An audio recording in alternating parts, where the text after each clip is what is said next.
اعوذ باللہ من الشیطان الرجیم، بسم اللہ الرحمن الرحیم۔ سیدنا مقداد رضی اللہ تعالی عنہ، ان کا بھی تعارف سماعت کرتے جائیے۔ یہ قدیم الاسلام صحابی ہیں، نہایت فاضل اور معزز ہستی ہیں۔ علامہ ابن عبد البر کہتے ہیں نبی صلی اللہ علیہ وسلم کے ان صحابہ میں سے تھے جو نہایت فاضل، معزز، بلند ترین مرتبہ اور پسندیدہ تھے۔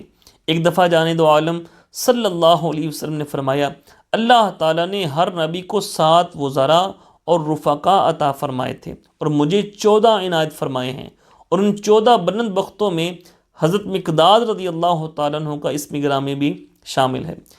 وزارت رفاقت مصطفیٰ سے بڑا اعزاز کیا ہو سکتا ہے، مگر حضرت مقداد رضی اللہ تعالیٰ عنہ کو اس سے بھی بڑا اعزاز حاصل ہے، یعنی اللہ اور اس کے رسول کا محبوب ہونا۔ آپ صلی اللہ علیہ وسلم نے ارشاد فرمایا، اللہ تعالیٰ نے مجھے 4 افراد سے محبت کرنے کا حکم دیا ہے اور فرمایا ہے کہ میں بھی ان سے محبت رکھتا ہوں، اور ان 4 خوش نصیبوں میں حضرت مقداد رضی اللہ تعالیٰ کا نام نامی بھی شامل ہے۔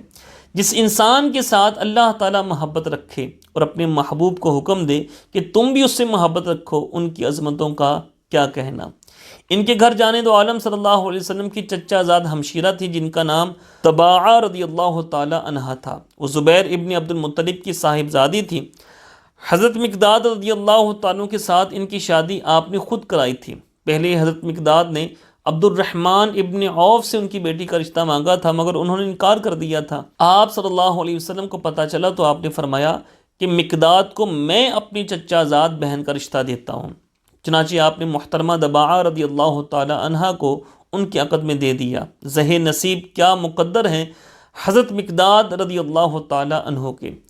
جانب عالم صلی اللہ علیہ وسلم کے مشہور تیر اندازوں میں سے ایک ہیں۔ تمام غزوات میں آپ کے ساتھ نہ صرف یہ کہ شامل رہے بلکہ ہر موقع پر پیش رہے۔ ادآور الرحیم شحیم انسان تھے۔ آخر عمر میں پیٹ بہت بڑھ گیا تھا۔